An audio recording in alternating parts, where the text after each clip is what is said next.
யாரோ யாரோடி பகுதி 22. மறுநாள் காலையில் எழுகையிலேயே பிரணத்தியின் காதல் தகதகவென்று மின்னியது முகத்தில். கண்களில் சந்தோஷ ஒளி, சிவந்த உதடு சிரிப்பில் விரிந்து முணுமுணுத்த பாட்டில் என்ன ஒரு சிலிர்ப்பு! இவ்வளவு இருந்தும் அடிநெஞ்சில் சிறிய பயம் இருந்து கொண்டேதான் இருந்தது. மனதுள் முடிவெடுத்த பிரணத்திக்கு அதை செயல்படுத்துவது மிகவும் கடினமான விஷயமாகப்பட்டது. தன்னால் ஆகாஷை தவிர வேறு யாரையும் நினைத்து கூட பார்க்க முடியாது என்பது தெரிந்த விஷயம்தான். அவனுக்கும் அவள் பால் ஈர்ப்பு உண்டு என்பதையும் உணர்ந்தே இருந்தாள். ஆனால் அன்று அவனிடம் அந்த அளவு மனம் நோக பேசிவிட்டு இப்பொழுது எதை பேசுவது, எப்படி தொடங்குவது என்பது ரொம்பவும் கஷ்டமானதாய்ப்பட்டது அவளுக்கு. வீட்டில் தொலைபேசி தொடர்புக்கு ஏதோ கோளாறு ஏற்பட்டிருந்ததால் பிரணத்தி காலையில் அம்மா அப்பா வழக்கம் போல வேலைக்கு கிளம்பி சென்றவுடன் தானும் குளித்து உடை அணிந்து சமையல்கார அம்மாளிடம் சொல்லிவிட்டு ரோட்டில் நடந்தாள். நடைபாதையின் ஓரத்தில் இருந்த அந்த PCO-நில் நுழைந்தாள். தன் வாழ்க்கை கோணத்தையே திசை திருப்பிய அந்த செல் நம்பரை டெலிஃபோனில் மெல்ல அமுக்கினாள். பதிலுக்காக காத்திருக்கையில் என்ன பேச வேண்டும் என்று ஒரு முறை மனதில் சரிபார்த்த பிறகும் மறுமுனையில் ஆகாஷின் ஹலோ என்ற குரல் கேட்டவுடன் பிரணத்திக்கு யோசித்து வைத்திருந்த வார்த்தைகள் ஒட்டுமொத்தமாய் மறந்து போயின. நிதானமற்று பலமுறை ஹலோ சொல்லிய ஆகாஷ் கீழே வைக்கும் முன் பிரணத்தியின் செவ்விதழ்கள் நான் பிரணத்தி பேசுறேன் என்று திக்கின. பிரணத்தி என்றவன் குரலில் அதிர்ச்சி தெரிந்தது. டெலிஃபோன் ரிசீவரை வலது காதுக்கும் இடது காதுக்குமாக மாறி மாறி வைத்து பிரணத்தியின் மேலே ஒன்றும் பேசவே எழும்பவில்லை.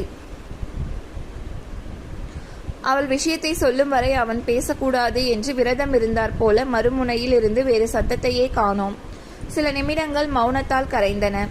எனக்கு அவசரமா பேசணும், லைன் கிடைக்கலன்னா வைக்கிறீங்களா என்று பக்கத்தில் இருந்து வந்த குரலில் பிரணத்தி தன் நிலை உணர்ந்து தன்னை சிலுப்பியபடி எனக்கு உங்களிடம் பேசணும் என்று சொல்லிய பிரணத்திக்கு எங்கே பேசுவதற்கு ஒன்றுமில்லை என்று போனை வைத்து விடுவானோ என்று உள்ளே கடுகளவு இருந்த பயப்பொறி பெரிய நெருப்பு பந்தாகி அவள் நெஞ்சத்தை எரித்தது.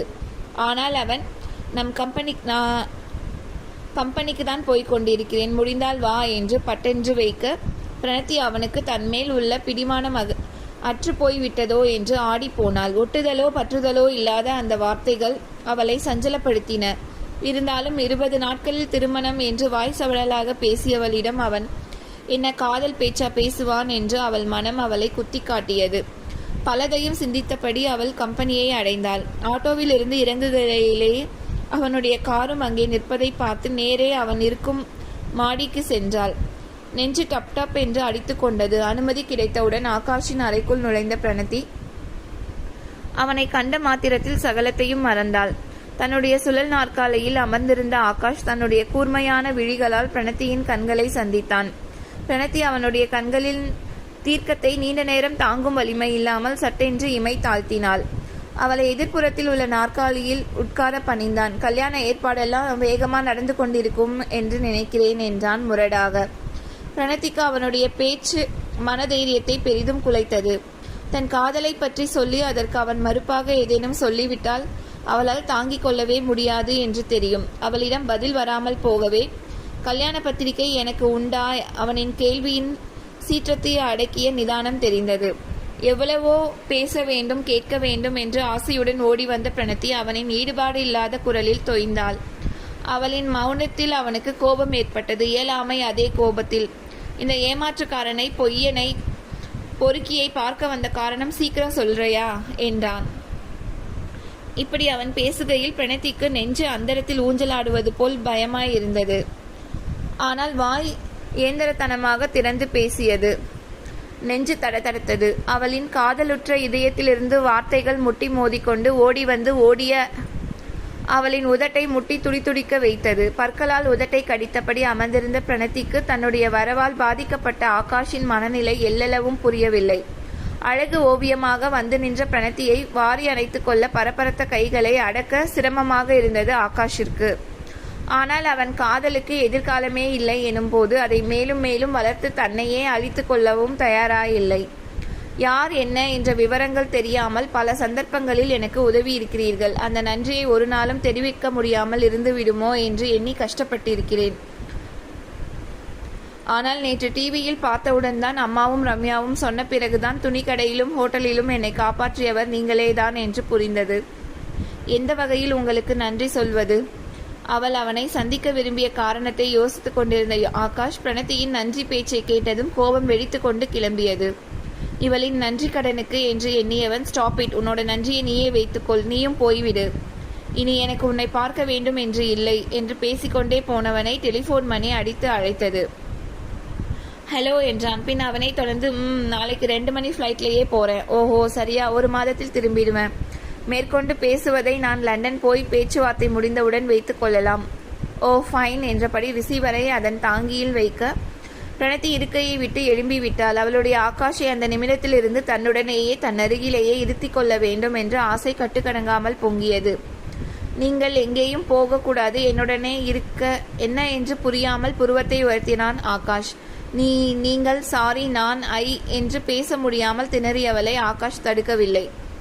அவள் பேச்சு முடியும் வரை விடப்போவதாகவும் தெரியவில்லை அந்த பார்வை. மீண்டும் டெலிஃபோன் மணி அடிக்க பதில் பேசாமல் கட் செய்து போனை வெளியில் வைத்தான். பிரணத்தி உதட்டை கடித்து தன்னை நிதானப்படுத்தி கொண்டு, வாழும் காலம் முழுவதும் நான் உங்களுடன் வாழ ஆசைப்படுகிறேன். நான் நிறைய தவறுகள் செய்திருக்கிறேன், வார்த்தைகளை மிக மிக தவறுதலாக பிரயோகித்திருக்கிறேன். என்னை மன்னித்து ஏற்பீர்களா? கெஞ்சும் குரலில் கேட்ட பிரணத்தியை வைத்த விழி மாறாமல் பார்த்தான் ஆகாஷ். சில நொடிகள் மௌனத்தில் கரைந்தன. கண்களில் தேங்கிய கண்ணீரை மறைக்க கண்களை தாழ்த்தினாள் பிரணத்தி. ஆகாஷ் மெல்ல நடந்து அவளின் அருகே வந்து ஒற்றை விரலால் அவள் நாடியை நிமிர்த்தி அவனின் முகம் பார்க்க செய்தான். நான் அயோக்கியன், பொம்பளை பொறுக்கி, பெண் பித்தன் என்று தெரிந்த பின்புமா என்றவனின் குரலில் ஏக்கம் இருந்தது. தவறாக என்னை கணித்து விட்டாயே என்ற கவலை இருந்தது. ஏன் என்றே புரியாமல் பிரணத்தியின் கண்களில் இருந்து கண்ணீர் திவலைகள் மடமடவென்று இறங்கின. அவள் அருகில் இருந்த ஆகாஷ் மெல்ல சன்னல் புறமாக நகர அந்த இடைவெளியை தாங்க முடியாமல் பிரணத்தி அவனுடைய கைகளை பற்றினாள். ஆனால் அடுத்த வினாடி பிரணத்தி ஆகாஷின் கையணைப்பில் கட்டுண்டாள். அவனுடைய மார்பில் முகத்தை மறைத்த பிரணத்திக்கு எல்லையில்லா நிம்மதி ஏற்பட்டது. அவளுடைய கழுத்து வளைவில் முகம் புதைத்த ஆகாஷ் மெல்ல அவள் செவிகளில் ஐ லவ் யூ பிரணா என்று முணுமுணுத்தான். பிரணத்தியின் முகத்தில் நாணம் குடி புகுந்தது. மெல்ல அவன் அணைப்பில் இருந்து விடுபட முயன்றாள். அவளுடைய முயற்சியை உணர்ந்த ஆகாஷ் மெல்ல நகைத்தபடி அவனுடைய பிடியை மேலும் இறுக்கினான். பிரணத்திக்கு வெட்கத்தில் முகம் சிவந்து போனது. என்னால் நம்ப முடியவில்லை பிரணா, நடப்பது கனவா நினைவா என்று தெரியவில்லை. இது கனவென்றால் நான் எழப்போவதில்லை, நினைவெல்லாம் இக்கணத்திலிருந்து உன்னை விட்டு பிரிய போவதில்லை என்று வசனம் பேசினான் ஆகாஷ். முடிந்தது.